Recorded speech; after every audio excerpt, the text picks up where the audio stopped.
Gracias, Carla. El tema camisea sigue teniendo una onda expansiva. Ayer, mientras prácticamente la primera ministra pronunciaba su discurso de voto de investidura, de voto de confianza en el Congreso, ya sabemos que lamentablemente por el fallecimiento del congresista Herrera, la votación y el debate se ha pospuesto, pero ya la ministra había pronunciado su discurso. Desde Bagua, el presidente Castillo urgió al Congreso a aprobar, trabajar de manera conjunta una ley utilizó ambas palabras. Primero fue estatización o nacionalización de camisea. Esto algunas semanas después, pocas semanas después de que se hubiera puesto en marcha una comisión presidida por Mirta Vázquez, por cierto, para ver las posibilidades de renegociación de camisea.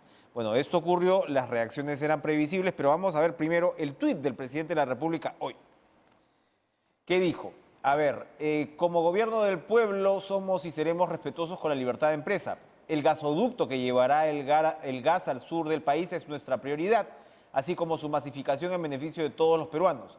Ese es nuestro compromiso asumido con el pueblo y lo cumpliremos. Digamos que matiza, ¿no?, la primera afirmación, pero no lo aclara del todo, porque nacionalización y estatización son términos que están bastante claros, pero eso sí, lo que dice el presidente es que esto de darse tendría que pasar por una ley, no podría darse de manera unilateral. Le damos la bienvenida además en los estudios a Carlos Herrera Descalzi, especialista en la materia, exministro de Energía y Minas. ¿Cómo está? ¿Qué tal? Muy bien, muchas gracias por la invitación. A usted, muy buenas noches. Ingeniero, gracias por estar con nosotros. A ver, esto, al parecer, claro, esto comienza con el señor Bellido en su momento. Hay toda una promesa de campaña, ¿no?, en el famoso diario de Perú Libre, que tiene este cálculo maravilloso de 23.000 millones de dólares, me parece que es lo que ellos calculan que recaudaría. Hay especialistas como Pablo de la Flor que me dicen que eso es un delirio, ¿no?, si es que se nacionaliza, en fin.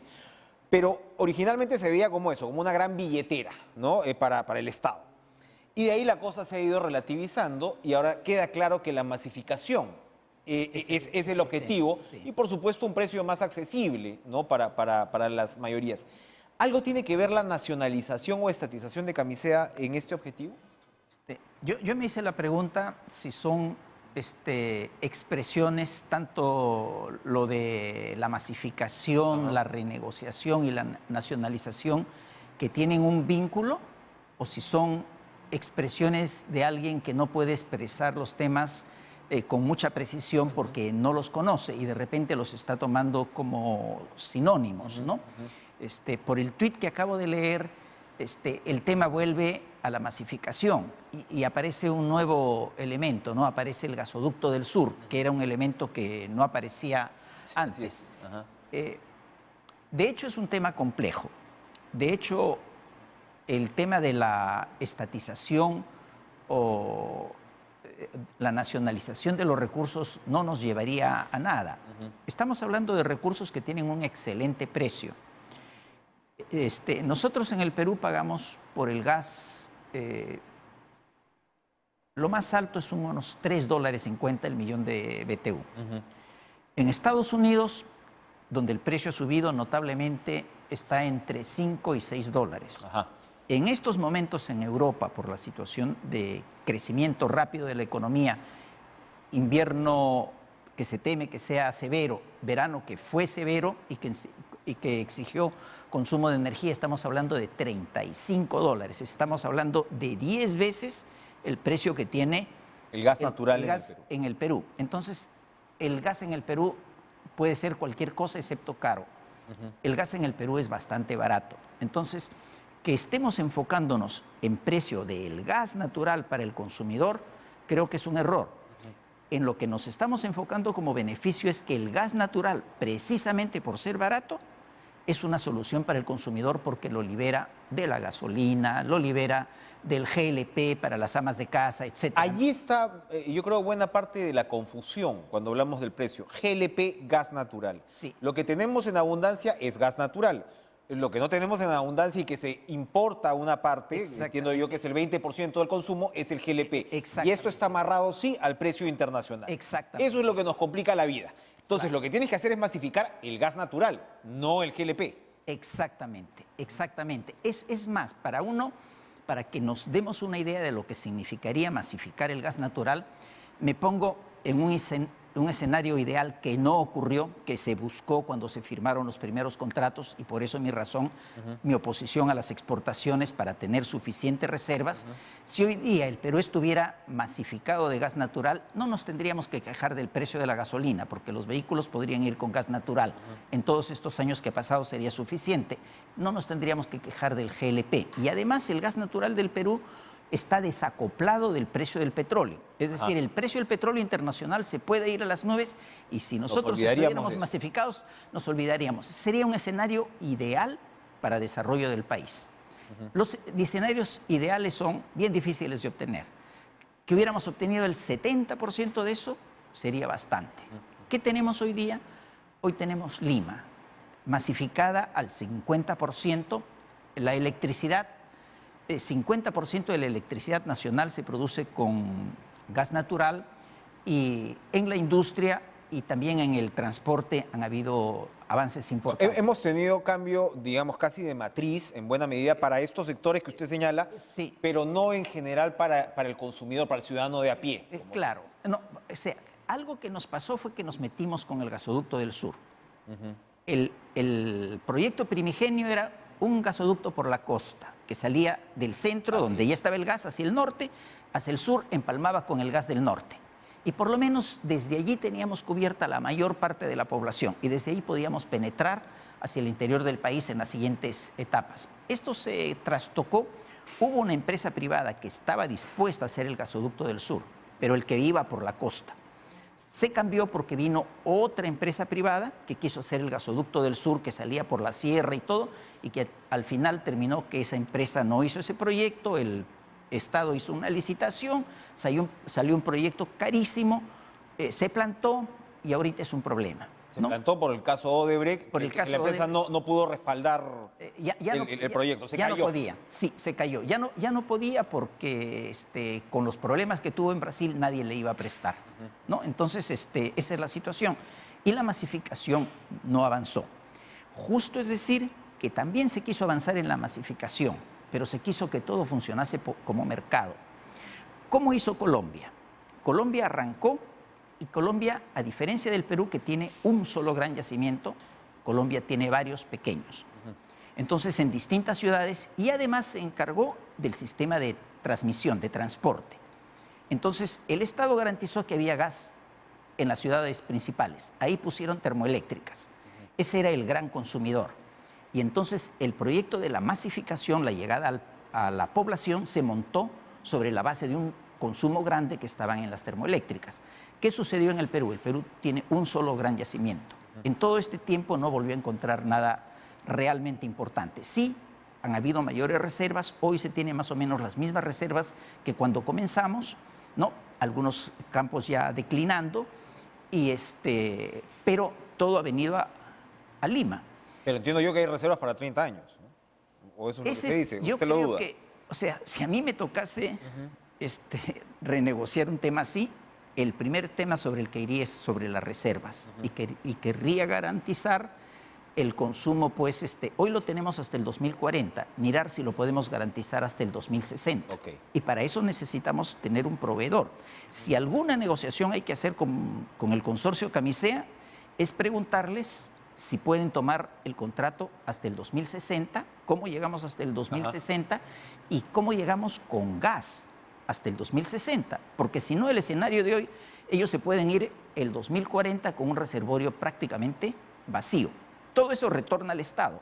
O sea, no se necesita nacionalización en todo caso. El año 2040 todo retorna al Estado y todo es propiedad del Estado, ¿no? ¿Cómo masificar entonces? O sea, si es que tenemos porque aparte el gasoducto sur es un problema de activos complicado, que Odebrecht está reclamando, en fin, que se le no retribuya lo invertido, que son cientos de millones de dólares, ya sabemos lo que eso significa. Y hay especialistas que te hablan, que te dicen, esto podría, usted acaba de poner el caso colombiano, que es evidentemente tiene un origen distinto, pero podría de alguna manera manejarse por partes. ¿Sería posible o tenemos que retomar el gran gasoducto de todas maneras? No, creo que no se requiere el gran gasoducto, pero para masificar el Perú tiene que tener algunas ideas claras. La primera idea es que hay que subsidiar, porque es imposible en la situación de las principales ciudades tener un precio asequible del gas cuando los usuarios van a consumirlo por muy pocas horas. Entonces, y no tienes una demanda industrial, digamos, que garantice esa... Creo que puede ser al revés. Ajá. Cuando el gas esté ahí, va a aparecer la demanda industrial y Ajá. ese va a ser el momento del gasoducto. Entonces, primero hay que asegurar reservas, porque esta es una tarea de 40 años. Entonces hay que ver que tengamos hasta el 2060, primer punto. Segundo punto, hay que estar dispuestos a subsidiar. La masificación fracasó porque se hizo un concurso, se hizo otro concurso, se hizo un tercer concurso. Varios y todos se han caído. Y todos llegan al final, sacan sus cuentas y no es rentable. Y por eso es que no lo han hecho. Entonces, las correas deben salir del mismo cuero. Si no me equivoco, es alrededor de 1.000 millones de soles que recibe Cusco, Sí. que no los gasta. Y que Millón de dólares diarios, efectivamente. Sí, ¿no? Que al final terminan siendo el monumento al Cóndor, Sí. un estadio donde no cabe toda la ciudad entera, ¿no? Entonces, bueno, pues de ahí hay que sacar el dinero para hacer la masificación, ¿no? La masificación del sur. Entonces, ¿Pasa por plantas de licuefacción esto? ¿Qué es lo que hablábamos hace algunos días con el gobernador de Cusco? no necesariamente. Ajá. O sea, hay que resolver dos problemas. El primer problema es transporte. El segundo problema es un problema de distribución. Para instalar una red de distribución hay que garantizar el transporte. En el caso del Cusco, habría que ver si se puede hacer algo especial, porque ellos tienen el dinero, tienen en comparación a otros poblados relativamente cerca las reservas. Ayacucho, por ejemplo, tiene el gas y no solamente tiene el gas, tiene la extracción del tubo de gas, que podría estar lista para la masificación si es que se está dispuesto a invertir una cantidad a fondo perdido, ¿no? Y lo mismo puede hacer con otras ciudades del sur. Ahora, ok, entonces tenemos claro que el proceso de masificación, de alguna manera, en algo se podría hacer participar al consorcio, a pesar de que esa no es su labor. El consorcio lo que hace es sacar el gas. Sí, ¿no? ellos hacen, hay tres partes. El consorcio saca el gas, Ajá. ¿ya? Hay un transportista que lo trae hasta Lima. Y hay alguien en Lima que es Cálida que lo distribuye en sí. Lima y hay otra empresa que lo distribuye en Ica. Lo que necesitamos es transportistas para que lo lleven a las otras ciudades y distribuidores para que lo distribuyan Y en eso otras pasa ciudades. forzosamente, como usted señala, por un Sí. subsidio. El escenario, entonces, de la nacionalización o estatización que comenzaba diciendo era una propuesta en un inicio de Perú Libre. Yo he tratado, conversando con especialistas, efectivamente estos 23.000 millones de dólares no suman por ninguna parte, que es lo que sacaría. Y claro, lo que el Perú tendría que pagar además para nacionalizar Sí, o estatizar, independientemente de si uno está más a la izquierda o a la derecha, es incalculable, ¿no? Es un negocio de lo peor. Es un negocio de lo peor. Porque, o sea, no es negocio por ningún lado. Porque si hay que hacer, hay que pagar, tarde o temprano. Si se paga temprano, no hay dinero. Si se paga tarde, hay que pagar con todos los intereses. Y si uno tiene que pagarlo después de haber pasado por un arbitraje internacional, va a tener que pagar muchísimo más. ¿Qué cosa es lo que uno tiene que pagar? El valor presente de todos los ingresos que tiene el consorcio, más el costo de sus instalaciones. ¿Qué pasa si uno espera 19 años? No, dentro de 19 años el Perú va a seguir recibiendo el gas porque el gas se está consumiendo en el Perú, salvo la parte que se exporta, que ese es un tema que sí se podría renegociar, ¿no? Y dentro de 19 años, sin nacionalización ni nada, las instalaciones y todo revierte a poder del Usted Estado. hablaba de su escepticismo con la exportación. ¿Se debería renegociar esos niveles de exportación, cree usted? Hoy volví a leer el contrato que, así fue como conocí a Javier Díez Canseco, por quien sentí gran estima.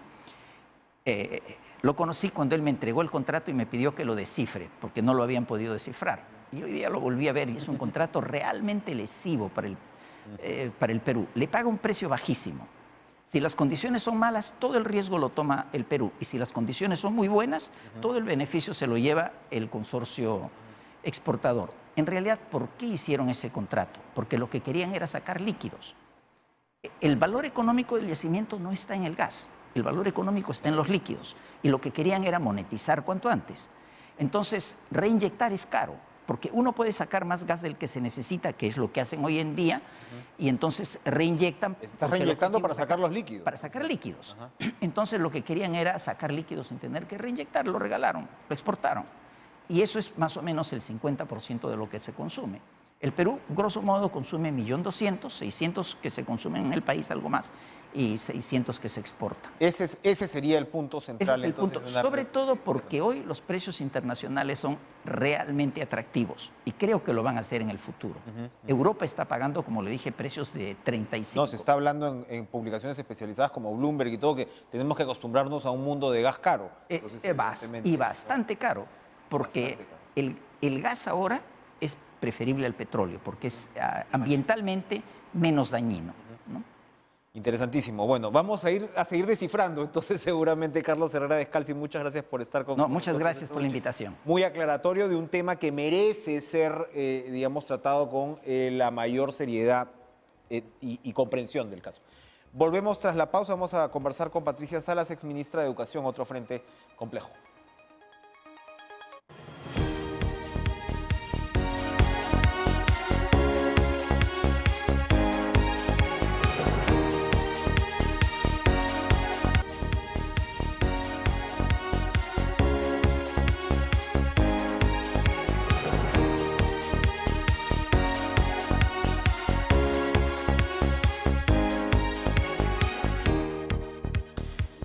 Por supuesto, un factor de grandísima preocupación. Hemos conversado los últimos días con representantes de organizaciones como UNICEF, representantes de organizaciones aquí mismo en el Perú que llaman la atención sobre una necesidad importante. Vamos a ir primero con un tuit de Cancillería. A ver, ¿qué dice?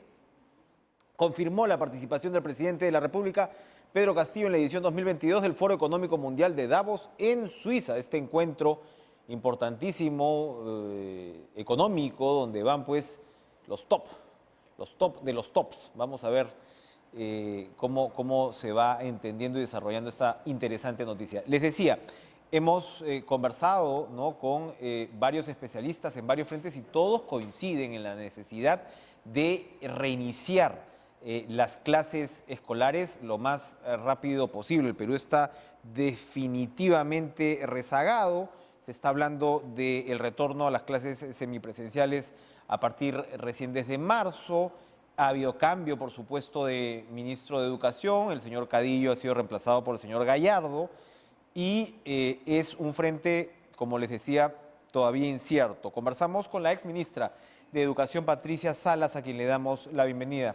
¿Cómo está? Patricia, buenas noches. Gracias por estar con nosotros. Un gusto conversar con usted. Buenas noches, Enrique. Un saludo también a tu audiencia. Muchas gracias. Bueno, lo primero, este aparente consenso en la necesidad de un retorno más rápido a clases. Hemos visto incluso en algunos casos direcciones regionales de educación en el norte del país que se oponen a hacerlo en noviembre, en diciembre, bajo ninguna capacidad. ¿Cómo observa usted este proceso? ¿El Perú está realmente rezagado o se está haciendo bien con patear esta decisión para inicios del próximo año, en la práctica, ¿no?, a pesar de que ya hay un número de escuelas en modo semipresencial? Es cierto, hay un número de escuelas todavía pequeño en modo semipresencial, pero hay que decir que hay muchas más escuelas habilitadas, es decir, que podrían empezar sus clases semipresenciales.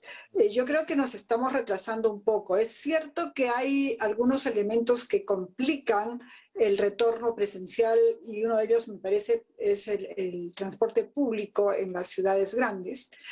Pero yo creo que podríamos acelerar un poco el paso en lo que queda de este año, de tal manera que el encuentro en marzo sea como más preparado, ¿no? Si vamos a llegar todos en marzo a la vez, nos vamos a enfrentar a muchísimos problemas inesperados, mientras que si vamos avanzando durante este año y vamos aprendiendo de las dificultades, de las experiencias, de las soluciones que los maestros, las escuelas y las familias van poniendo en el proceso, creo que nos llevaría a un 2022 de presencialidad mucho más rápida, mucho más eficiente.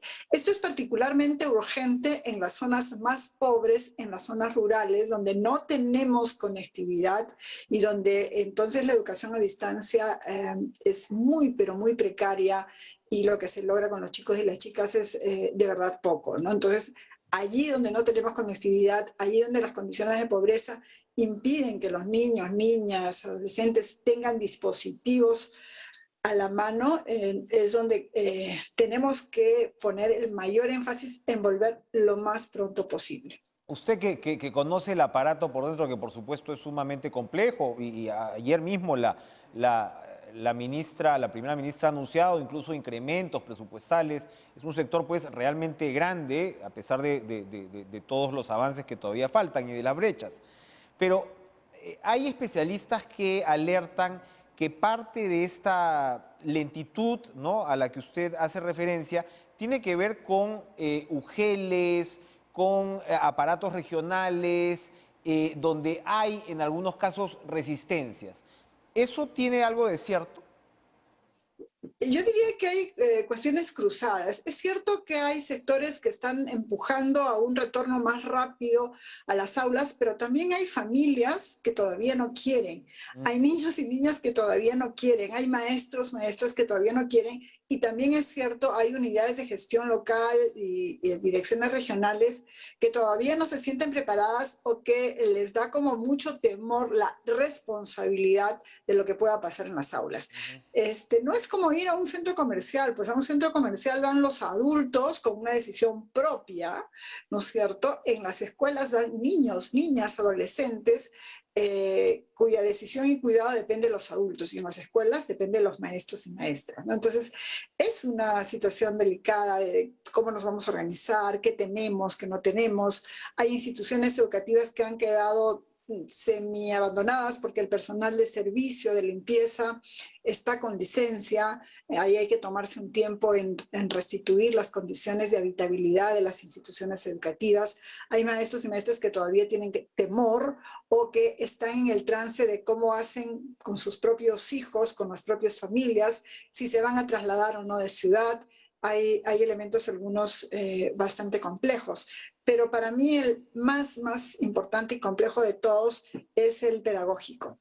¿Con qué diseño, con qué propuesta pedagógica nos vamos a reencontrar en las aulas? No puede ser que un maestro, una maestra llegue al aula, se encuentre con los niños y diga, como decíamos ayer, y empecemos a hacer las cosas como si este año y medio o 2 años no hubieran existido. Han existido, han generado tremendas consecuencias en la heterogeneidad de aprendizaje de los niños. Unos han aprendido más, otros han aprendido menos porque tenían diferentes recursos. Unos han aprendido unas cosas, otros otras, porque han tenido acceso a diferentes formas de aprendizaje. Muchos niños no están volviendo. Se ha reportado que hay escuelas que están preparándose para la vuelta, donde están yendo casa por casa a rescatar a niños y niñas. Han encontrado muchas niñas, adolescentes que son mamás o que están embarazadas, muchos que se han quedado huérfanos o huérfanas y entonces ahora son el sostén del hogar y tienen que trabajar para sostener el hogar. Muchos de los migrantes venezolanos que se volvieron a su país. Entonces, ahí hay todo un complejo problema de rescatar otra vez a los niños para la escuela, pero sobre todo, repito, de cuál va a ser el diseño pedagógico. ¿Qué va a pasar en el encuentro cuando el maestro o la maestra se encuentre con sus 15, 20, 30 o 35 niños o niñas y descubra, bueno, ya lo sabe, pero tiene que saber cómo procesar las diferencias y las variedades de aprendizaje que han sucedido en sus hogares, ¿no? Porque han tenido diferentes medios, los papás y las mamás no todos han tenido las mismas facilidades o los mismos estilos de trabajo con sus niños o niñas. Claro. Hay niños que tenían un adulto de referencia, otros solamente el hermanito mayor o el abuelito. Hay niños o niñas que lo han tenido que hacer solos. Entonces, esa variabilidad del aprendizaje con que van a llegar los niños al aula tiene que ser debidamente gestionada pedagógicamente por el maestro, la maestra y la escuela. Entonces, ese diseño también es fundamental de trabajar si queremos que lo malo que nos ha pasado en educación se pueda restituir y lo bueno que hemos aprendido se pueda aprovechar para que el periodo post-pandemia nos lleve a una normalidad superior a la anterior a la pandemia. Un desafío no solamente gigantesco, sino múltiple, como usted bien señala.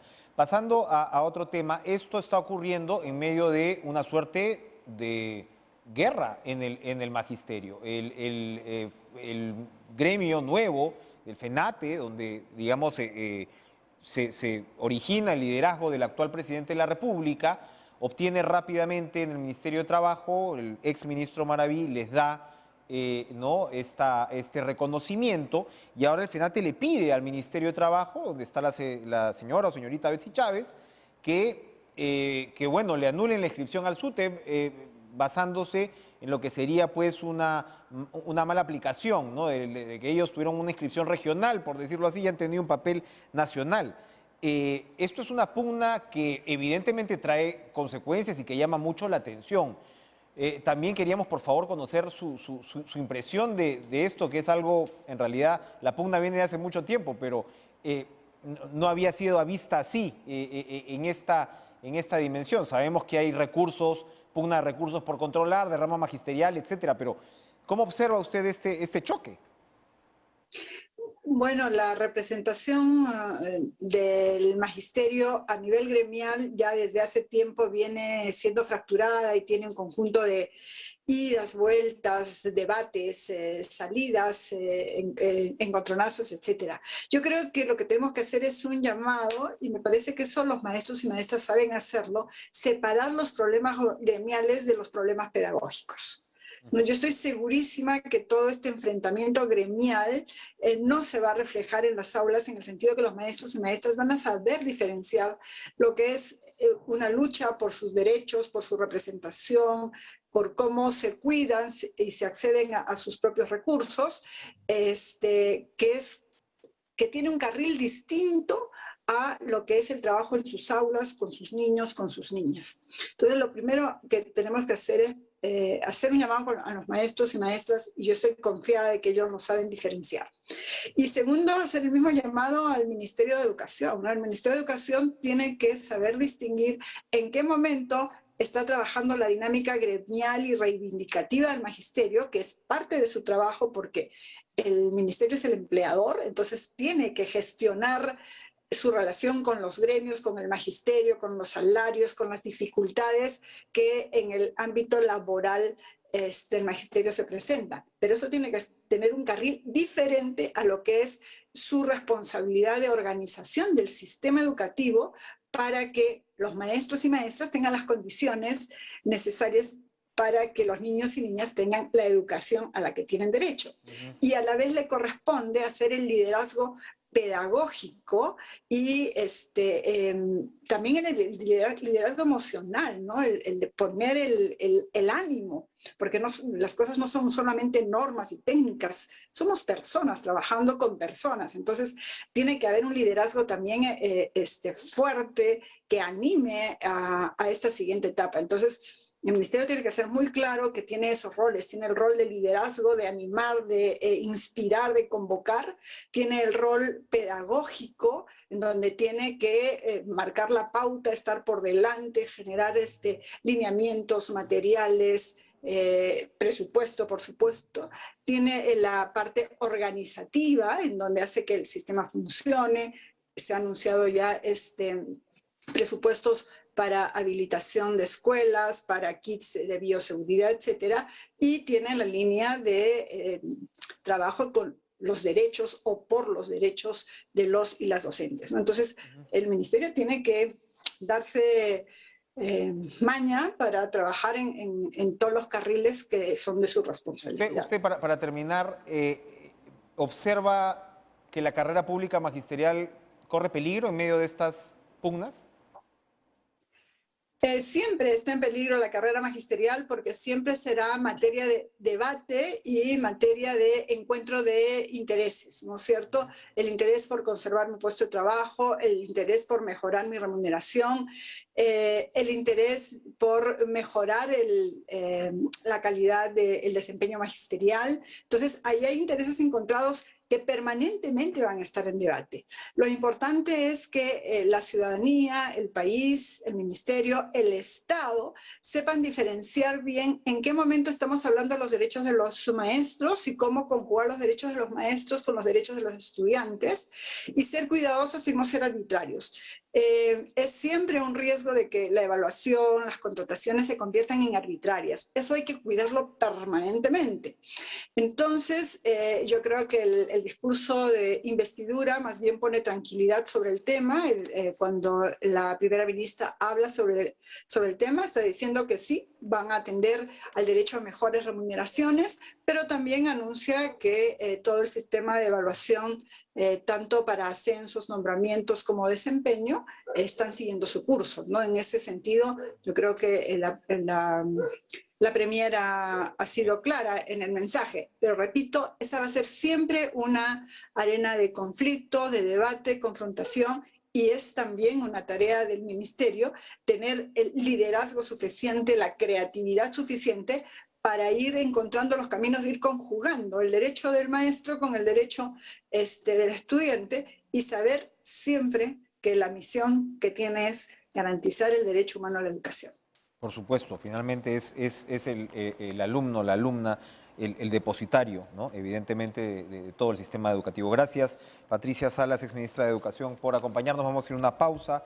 Mañana se ha convocado un plantón frente a la sede del Ministerio de Justicia defendiendo o protestando en nombre de los defensores ambientales y de derechos humanos. ¿Por qué lo hacen? Vamos a conversar con dos destacados de ellos.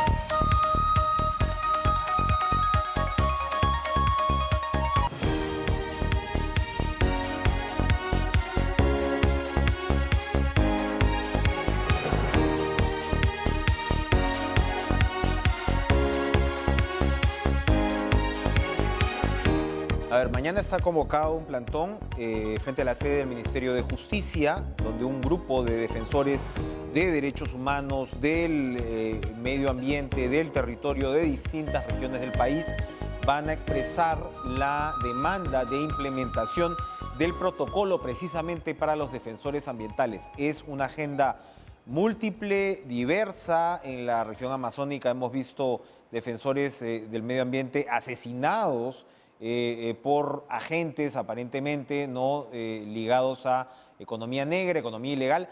Hay otro tipo también de demandas, por ejemplo, la que tiene que ver con todo el complejo conflicto que rodea al proyecto minero Las Bambas. Y primero le vamos a dar la bienvenida a Rodolfo Abarca, es defensor también de derechos humanos, expresidente del Frente de Defensa de los Intereses de Cotabambas, Apurímac. Precisamente, ¿cómo está usted, señor Abarca? Gracias por estar con nosotros. Buenas noches, señor Enrique. Cuéntenos, por favor, a ver, ¿cuál es, en el caso de ustedes, ¿no? de quienes vienen defendiendo los intereses de Cotabambas, cuál es el problema, cuál es la situación? En primer lugar, nosotros somos defensores de derechos, de territorio y medio ambiente. En cierta forma, nosotros, el año 2015, ¿no? Después que ocurrió la modificatoria del estudio de impacto ambiental, hemos hecho una serie de reclamos petitorios cumpliendo todos los requisitos, solicitando por la vía regular para que el Ministerio de Energía y Minas, para que el Ministerio de Medio Ambiente y la empresa minera MMG Las Bambas nos explicaran sobre esas modificatorias. Hubo una modificatoria, hay que recordar que iba no solamente por el lado del impacto ambiental, sino que cambia lo que era un mineroducto como propuesta original por sencillamente la carretera, el camino, ¿no? Que ya sabemos que los minerales se chorrean, pues, ¿no? Claro, se derraman en el camino y ese es parte del problema. Hubo también un cambio de dueños, ¿no? de la minera, pero el hecho es que el mineroducto no se hizo. No se hizo el mineroducto, se hizo la carretera y por esa carretera transitan cientos de vehículos mineros. Y eso impacta en la salud de todas las poblaciones y comunidades que se encuentran alrededor de la carretera. El tema de vibraciones, el tema del humo, el tema del ruido y una serie de cosas. Entonces la gente más vulnerable, que son los niños, las personas adultos mayores, son los más afectados. La agricultura, la ganadería son afectados. Es por eso que nosotros hemos hecho nuestro reclamo y el año 2015 hemos sido criminalizados. No solamente criminalizados los dirigentes, sino también han perdido la vida compañeros nuestros, que hasta la fecha no se encuentra justicia. Por eso nosotros nos hemos venido acá a Lima. ¿Cuántos han perdido la vida? Son 3 hermanos que han perdido la vida, asesinados con armas de alto alcance. ¿No? Y eso así lo está... ¿Ustedes por otro lado, enfrentan procesos penales ahora mismo? Nosotros, más de 48 personas, estamos sufriendo procesos judiciales, ya en la etapa ya de juicio. Entonces, es algo injusto que nuestro proceso se acelere rápidamente y el tema de los procesos de los hermanos asesinados esté estancado. Las investigaciones estén entrampados y no se avance. Es algo injusto, por eso nosotros venimos a dar a conocer nuestra protesta, exigir que haya justicia, porque los hermanos fallecidos, tras de ellos están sus esposas, tras de ellos están sus hijos, que no reciben ningún tipo de apoyo, están desamparados. Sinceramente es triste, doloroso expresar y ver in situ en su comunidad cómo están abandonados esas familias. Eso es para terminar, en los procesos judiciales pendientes, pero ustedes demandan también la representación del Estado para sus propios casos. Claro, para nuestros casos que estamos siendo judicializados más de 48 compañeros, solamente del caso del 2015.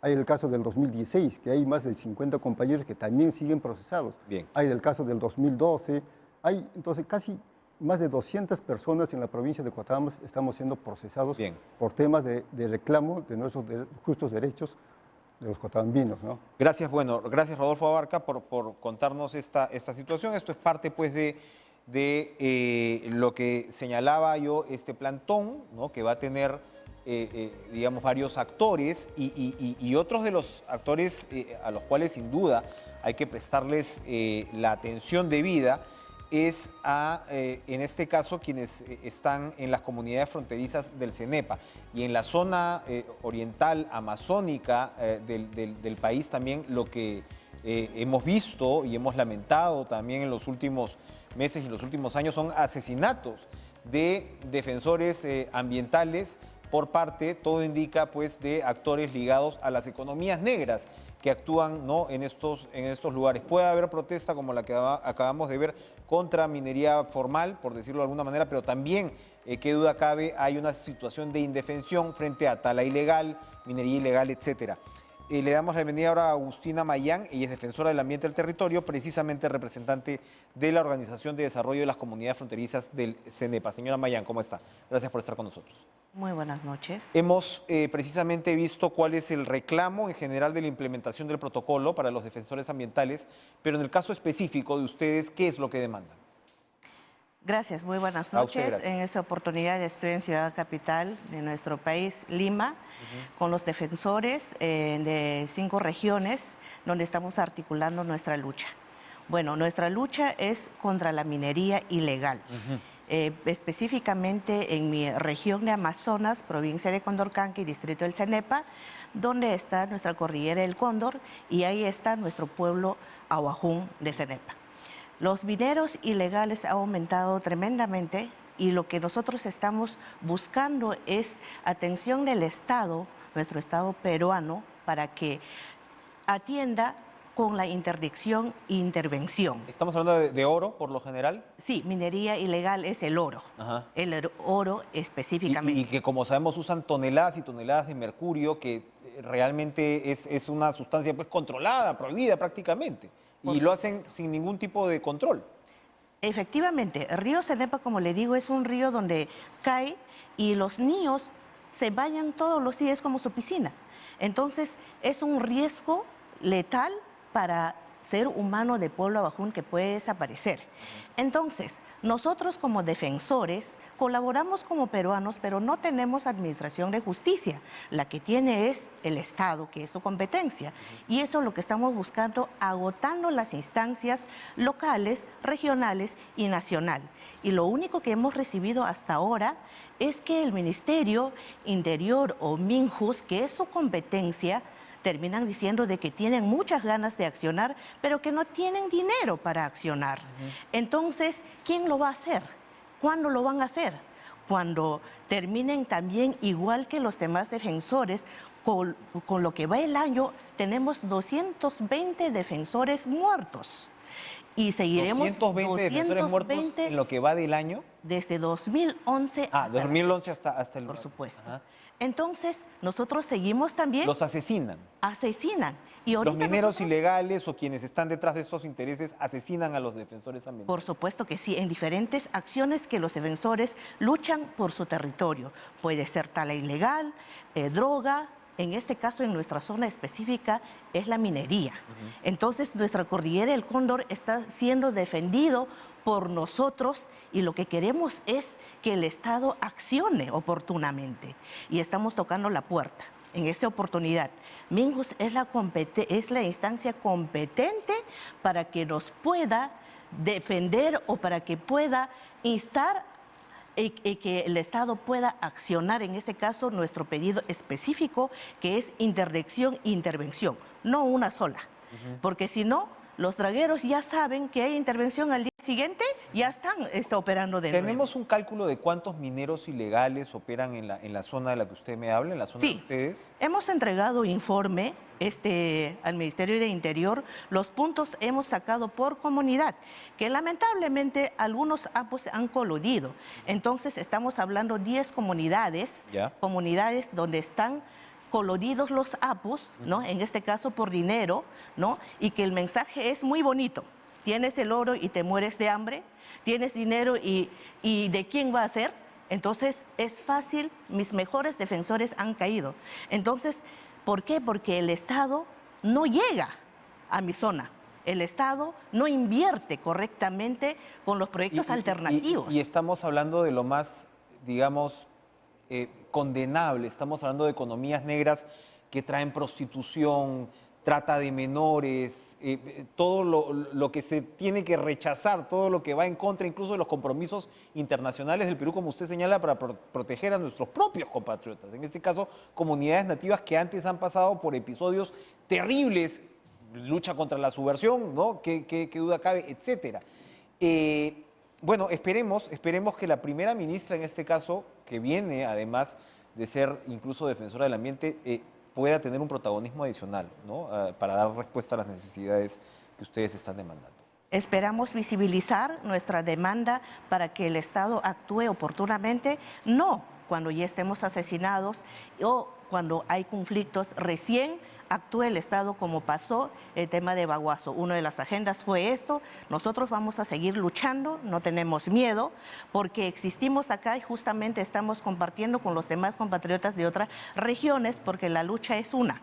Entonces, mañana vamos a estar en plantón, justamente visibilizando. Convocamos a las universidades, los activistas que nos acompañan en esa lucha. ¿A qué hora es el plantón? A las 11 de la mañana. 11 de la mañana. Agustina Mayán, gracias por estar con nosotros. Agradecerles la lucha, además, que ustedes llevan a cabo y, por supuesto, esperando que el Estado responda como corresponde. Gracias por estar. Pueblo Hondahin, Kumpam Hamu Samantha Huahui. Allí saludo hoy más Senepia, Pueblo Abajón. Por la señal de TV Perú llega, eso sí, al último rincón de nuestro país. Vamos a una pausa y regresamos con el gobernador regional de Ucayali, Francisco Peso. 10º aniversario, hablando del maravilloso oriente de nuestro país, del río Amazonas como maravilla natural. Hay que cuidarlo, pues.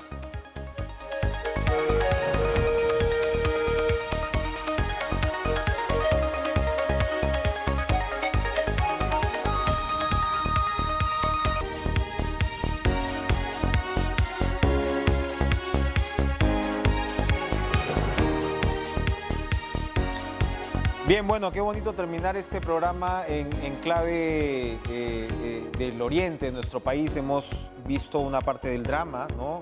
Particularmente con la señora Mayán, que nos visita, ¿no?, desde las comunidades fronterizas del CENEPA, azotadas en este caso por la minería ilegal. Pero una buena noticia es que se cumplen 10 años del río Amazonas como maravilla natural del mundo. Estamos con el gobernador regional de Ucayali, Francisco Peso, que nos va a contar precisamente cuál es la agenda en torno, gobernador, gracias por estar con nosotros, a no solamente esta conmemoración tan importante, sino siempre recordar la necesidad, por supuesto, de preservar el patrimonio y además, cómo no, de relanzar el turismo. Y sin duda, pues, el río Amazonas es un atractivo indudable. Cuéntenos, por favor. Por supuesto, Buenas ¿no? noches. Mire, el gobierno regional de Ucayali, con New Step Wonder,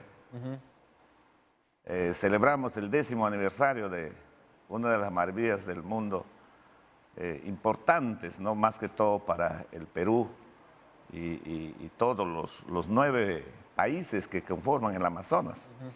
Y así que este evento se va a llevar a cabo, empieza el día 10 de noviembre, con una sesión descentralizada del Congreso de la República, de la Comisión de Comercio Exterior y Turismo. Esto se va a llevar a cabo en una comunidad muy conocida, cercana a la ciudad, en el distrito de Yarinacocha, en la comunidad de San Francisco. Y ahí están muy entusiasmados también por llegar a este evento, si es posible todos los congresistas, y también está invitado ya el presidente de la República, los ministros de Estado, los 8 presidentes que conforman la Amazonía, 9 con el Perú.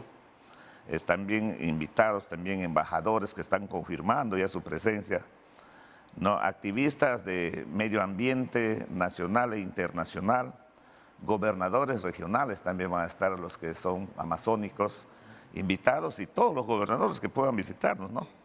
Ahora, alcaldes también están invitados, la ONU, pero es a nivel de turismo. En la ONU están confirmando su llegada, los representantes del turismo de nivel mundial.